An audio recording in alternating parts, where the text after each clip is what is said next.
আসসালামু আলাইকুম বন্ধুরা, আমি হোসনেরা বিটি বরাবরের মতো আজকে আবার একটা রান্নার ভিডিও নিয়ে আসলাম। আর আমার এখানে পাবেন যত ভেজাইল্লা গোজামিল রান্না। আমি আজকে নিয়ে এসেছি মুরগির গোশত দিয়ে কচুর ছড়ি, আলু এবং পেঁপে একসাথে করে রান্না করব। তো সেই জন্য আমি কড়াইতে একটু সামান্য তেল দিয়ে দিয়েছি। এখন কচুর ছড়িগুলি ভেজে নিব। এখানে হালকা একটু হলুদ আর একটু লবণ দিয়ে কচুর ছড়িটা মেখে নিয়েছি। আর এখানে দিয়েছে দেখেন ছোট ছোট দুটো আলু ভাজা হয়ে গেছে, তুলে নিচ্ছি।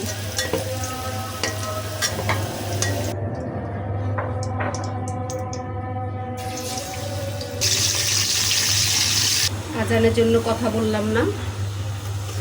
এখন এখানে আমি আদা রসুন আর গরম মশলার গুঁড়া ধনিয়া দিয়া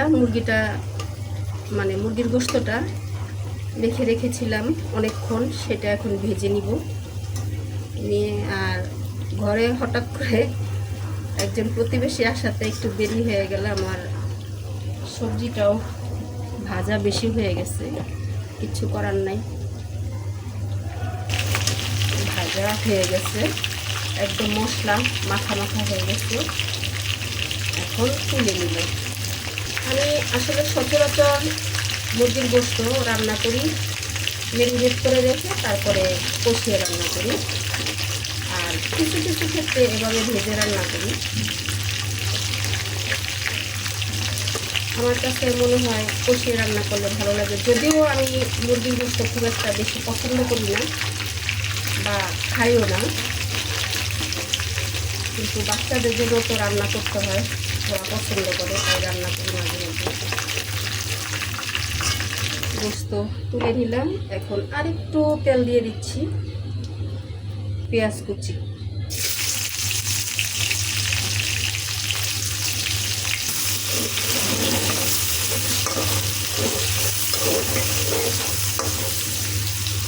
আর আমি এখানে হলুদের গুঁড়ি, মরিচের গুঁড়া, ধনিয়া, জিরা, গরম মশলা সব কিছু দিয়ে একটা মিক্সড তৈরি করে দিয়েছি। আমি এটা দিয়ে দিব আদা রসুনের পেস্ট,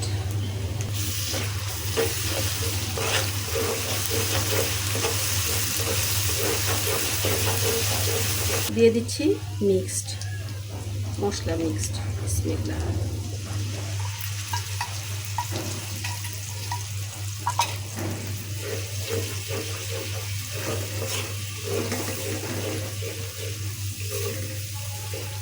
কাঁচামরিচ ফালি করে রেখেছিলাম, দিয়ে দিলাম কাঁচামরিচ কাটা।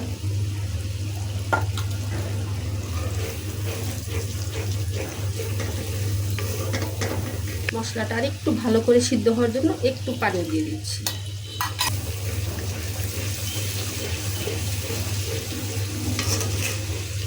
আপনারা খেয়াল করে থাকবেন যে আমি কিন্তু মুরগির গোশত অনেকভাবে রান্না করেছি। আমি কিন্তু লবণও দিয়েছিলাম, ওই মশলা মিক্সডের মধ্যে লবণও দিয়েছিলাম। বিসমিল্লাহ, দিয়ে দিলাম গোশত। আর গোশত খুব বেশি কষাবো না, যেহেতু আমি পেঁপে তরকারি দিব। পেঁপে তরকারিতে এমনি গোশত একটু গলে গলে যায় বা নরম হয়ে যায়, মূলত সেজন্যই গোশতটা একটু ভেজে নিলাম।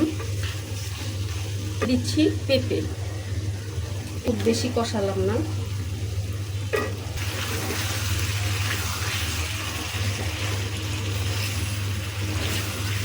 ভেজে রাখা সবজি ঢাকনা দিয়ে 5 মিনিটের মতো একটু ভালো করে কষিয়ে নিব। তো এক্সট্রা কোনো পানি দেই নাই কষানোর জন্য।